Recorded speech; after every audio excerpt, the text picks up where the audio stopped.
Hello, everybody. Welcome to another episode of Find Your Model Health, the official podcast for those looking to optimize their long term health and weight goals and understand how their body really works. I am your host. I am Shmaine Linney. I am a fitness and nutrition expert, certified iridologist, and biohacker. I hope you're keeping really well on this August afternoon. It'll probably be the morning when you're listening to this, but I'm recording in the afternoon. It's been a while since I've done a podcast. I've just really been trying to enjoy the end of the summer with my kids, wrap up some courses, get some extra studying in, and be ready to hit the road running by September, as they say. So I hope you're all really well. In this episode, we're going to look at something that I think is very important for everyone, to understand and know. Not just with the current environment of stuff that's going on now, but this is important to know in the long term, all day, every day, when considering your health and how to optimize your health. So we're going to look at LPS, or lipopolysaccharides. I've been talking about these for a long time. And still, I find people don't quite understand what they are. So I think I definitely have. If you go to my website under the blogs, you'll see why we want to avoid fat and carb combos. That article from 2019 discusses lipopolysaccharides, and it's a pretty straightforward, basic explanation. Makes sense to a lot of people, I think. But I've been talking about lipopolysaccharides long before I ever posted that article. And still, because the word itself sounds a bit scary or a bit too scientific or biological, people don't allow themselves to understand it. Maybe that's it, because our brains can stop us from comprehending certain stuff if it sounds scary or hard. But before I go on discussing lipopolysaccharides, I must remind you that the information in these podcast episodes is for informational purposes only and should not be taken as medical advice. Please do consult your healthcare practitioner before making any lifestyle changes. And if your healthcare practitioner happens to be me, consult me before you make any lifestyle changes. Okay, so lipopolysaccharides, or LPS, as you might see them, they're bacterial cell wall fragments. That's what they are. So bacteria in your body, in your gut, floating around, they're cell fragments. And LPS are one of the main causes of systemic low-grade inflammation, which we would pretty much consider chronic inflammation. In fact, intravenous LPS, or lipopolysaccharides, they're often used in research experiments to cause inflammation. There's been many studies that when we expose, for instance, rodents to LPS, and even people, they will display a sickness behavior like depression or impaired cognitive function, social withdrawal. If we apply LPS directly to a nerve, we can encourage MS to form on the nerve. So LPS are also, as you would guess, considered a key link between Western diets and inflammation and obesity and metabolic disorders and all these other issues that we connect directly to inflammation, which is pretty much nearly all diseases at this stage. So this is why it's so important, especially when we look at inflammation and blood clots and respiratory issues and organ failure, stuff like that. We see that inflammation is directly connected there, and LPS are either going to be playing a direct part in the problem or they're going to be making it worse. And generally, in a healthy person, lipopolysaccharides are not normally present in the blood at very low levels. You might see them in infections. It might see LPS levels increase when maybe sepsis is around. But in a normal, healthy body, you shouldn't see lipopolysaccharides. Now, one thing, while I mentioned blood there, when we think of blood, and I'm thinking of a few specific clients where we talk a lot about sticky blood or gluggy blood or even inflammaging, inflammaging being inflammation of the blood, which causes exacerbated aging, and I did a podcast episode on that a few months ago. It's like 8 minutes long. Go check it out. But LPS there and inflammatory sticky blood we see around times of PMS. We see when a woman is having her period, and we can connect the dots and see cramping and low back pain, even migraines. All this stuff is going to be inflammation. And if there is excessively high levels of LPS already in the body, then these issues are going to be a lot worse. In a healthy woman or in a healthy body where lipopolysaccharides are normally low or non-existent, that woman generally won't have any PMS issues, won't have any cramping, won't have blood clots, won't have migraines, stuff like that. And I think that's important for people to know, because it's very often that I'll see a woman reach out for help on Facebook or in some group or something, and she might mention bad PMS or migraines or something. And as much as everyone wants to help around her, nobody is saying or mentioning the elephant in the room, as they say, is that these issues are inflammation driven. And if everything is inflammation driven, what drives the inflammation? Well, we need to understand that, and that's going to be the lipopolysaccharides. So lipopolysaccharides, like I said, they're bacterial cell wall fragments. So they're found on the outer membrane of gram-negative bacteria.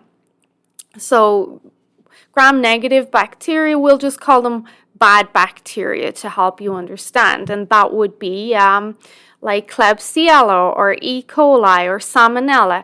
They're all types of bacteria that often obviously cause health problems and in most cases resist antibiotics, but these are what we call gram-negative bacteria, and they generally colonize, or we'll say live, in the respiratory tract, in the urinary tract, in your gastrointestinal tract, even in your mouth, and all aspects of your gut. So this is where these, quote, bad bacteria come into play, these gram-negative bacteria. And these bacteria, on their outer shells or on their outer membrane, this is where the LPS are found. And these lipopolysaccharides are large molecules. They're composed of 3 distinct sections. I'm not going to go into each one. There's only one you really need to know. But the 3 sections, we would call them O antigen. We'd call one core oligosaccharides. And then the one we concern ourselves with is called lipid A. And it's not to go into too much detail because I want you to retain this information and understand this. But the lipid A particle of the lipopolysaccharide, that's the part that's responsible for the toxic inflammatory properties of lipopolysaccharides. This lipid A is what is anchored to their cell membrane. And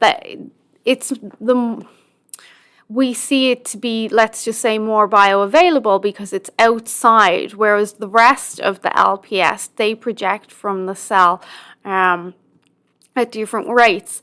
However, so once your bacteria dies and the cell membrane falls apart, then the lipid A is exposed and can pretty much start causing havoc or damage around the body. So that's that cell fragment. If you think of a fragment like a small shard of glass, and now that shard of glass is free to run around and cause havoc and tear up your body. And I always talk about inflammatory molecules or cytokines or any sort of inflammatory compound. I just try to describe it as a shard of glass to my clients. And if you can imagine that shard of glass going through your body, just tearing up everything, that can give you quite that visual that can stick with you and remind you, okay, this is why I want to avoid inflammatory compounds, because it's going to be like swallowing shards of glass. And how they disrupt the immune system is they basically stimulate the immune system. So if lipopolysaccharides remain in the gut, they don't generally activate the immune system and cause harm. They're generally in a good balance there with our ratios of good to bad bacteria and other pathogens that may reside in our gut, like yeast. And the ability of lipopolysaccharides to promote inflammation, it really depends on their ability to enter the blood. Now, besides infection, the two main ways lipopolysaccharides can enter the blood are from your gut, obviously where we would see leaky gut. And in my opinion, most people have some level of intestinal permeability at this stage. So most people have a level of leaky gut. And then the second way is through fat containing chylomicrons. And chylomicrons can sound like a bit of a scary word, but we'll go into it. So chylomicrons, they're basically fat transporters. They're responsible for the absorption and the transfer of dietary fat and cholesterol from the gut to the blood. And lipopolysaccharides bind to chylomicrons and can be carried then through the gut wall into the blood. And this is where we go back to that article that I did on why we don't want to consume fat and carbs together. And this is something I've been teaching for years and years and years, like a long time, that when we combine fat and carbs together, as much as people hate to hear it, we're asking for a storm of inflammation. So not so much a cytokine storm, but it's going to be a smaller inflammatory storm, unless you're consuming all day, every day. Primarily there, I was just thinking of like a refeed day or a ward day. But if you're having these fat and carb combinations all day, every day, you're constantly feeding that inflammatory response. And people hate to hear that. I understand why, but it's not my fault. I didn't make this up. It's just how it is. So what foods would we think of there? Well, common ones that pop up with my clients are going to be frappuccinos. That's a big one. Donuts is a big one. Cheesecake can be one. Pizza, cheeseburgers, and that's me just listing the unhealthy foods, the ones I see people who maybe are not so healthy or experience a lot of inflammation would be consuming all the time. We can also see this in healthy foods as well. Like it's something I'm quite vigilant with my clients and constantly reinforcing. So even with healthy foods, there's some foods we don't pair together. Let's just say cheese on sprouted bread. We're not going to do that. We know that that's going to form an inflammatory cascade. And there's some other things like off the top of my head. I can't remember what they are, but you get the idea.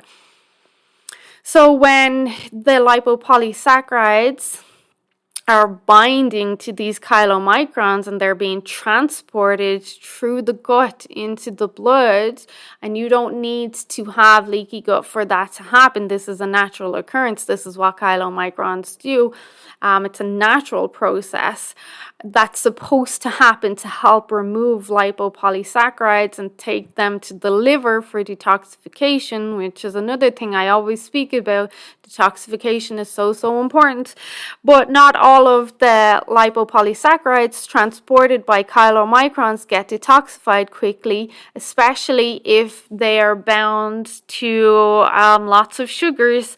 They can remain in the blood for a lot longer, messing shit up for a lot longer. So once those lipopolysaccharides do get into the blood, then they start binding to other cells, and these directly then will stimulate the production of inflammatory cytokines.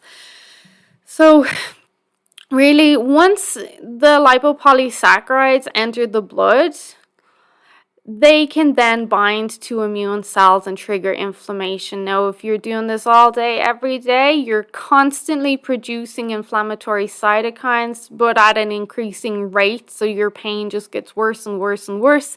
And this really explains why my clients see such improvements with inflammation in such a short amount of time.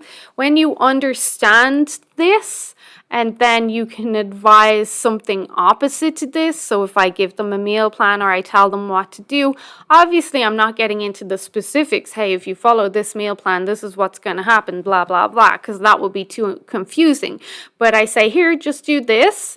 And then, wow, they get these results. I understand what's happening, but really, if we were to get into it, everything I'm describing in this podcast episode is what's happening, and we are reducing the LPS, and we are reducing their ability to be in the bloodstream, to trigger inflammatory cells, to attach to immune cells. Like, this is not just the inflammation of pain. I'm thinking of a client with maybe foot pain or back pain. This is also the inflammation that you can't feel in the respiratory tract, in the urinary tract, in the blood, all this sort of stuff. Even in the blood, we might not see progression or improvements in that until, say, a woman's next period. And she's like, oh my God, my period just arrived. I had no pain, no cramps, no blood clots. And then we know, hey, we have made a big impact on these lipopolysaccharides and calmed down the immune system and that immune response. So this podcast, I really hope you enjoyed, and that's why I'm trying to speak at a slower, clearer pace so that people can get this in. So I did mention that once we do then have these chylomicrons and get the LPS into the bloodstream, they're supposed to go to the liver for detoxification. So if your liver is not working optimally or your detoxification pathways are not working optimally, you're not going to be removing these inflammatory compounds from your body properly. So these lipopolysaccharides, they're going to be sticking around for a lot longer. So the liver is the main organ responsible for the removal of lipopolysaccharides or clearance from the blood. And when this doesn't happen, we are going to obviously experience a lot more issues. And then another thing is, once they're in the liver, the lipopolysaccharides, they get neutralized by bile. And a lot of people have had their gallbladder removed or they're having bile issues. So if you're having bile issues, again, we can connect all this back to why your inflammation and your pain and your issues might be so bad. So I've said in many, many podcasts that you cannot just focus on one aspect of the body. Your whole body is one system. It's all connected. Where we might talk about the liver, then we know that all the underlying factors or aspects or systems of the body also play a part in the liver as well. So we can't just say inflammation, the liver has to detoxify it from the blood, but hold on, what happens inside the liver? Oh wait, okay, then that's the bile then. And what if I have a gallbladder issue? So it's all very much intertwined. So before I start to wrap this up, just a couple of causes of elevated lipopolysaccharides in the body. I mentioned constant consumption of fat and combinations, that's going to be a big one. Infections are going to be a big one. Any sort of infections, viral, bacterial, fungal, any sort of pathogen is going to increase LPS levels. Leaky gut, like I mentioned, and I really think most people have some level of leaky gut. So infections and leaky gut go together because infections and increased gut permeability, they're two of the most common causes of inflammation. But if you have an infection and you end up taking an antibiotic, that can cause leaky gut. So they're very much connected. If you have SIBO, of course, that's going to be connected there as well. Then we also can look at I suppose high calorie diets should be considered, but those would be high poor food quality diets, if that makes sense. So generally people that eat bad, they eat high calorie diets, but they're also going to be a blend of those fat and carb combinations. Excessive alcohol is going to cause increased LPSs, and for many reasons, but also because alcohol takes such a big toll on the liver too. Then we've got dysbiosis like SIBO, or even fungal overgrowths can cause a problem here. There was a study done on mice that basically, it was called metabolic endotoxemia initiates obesity and insulin resistance.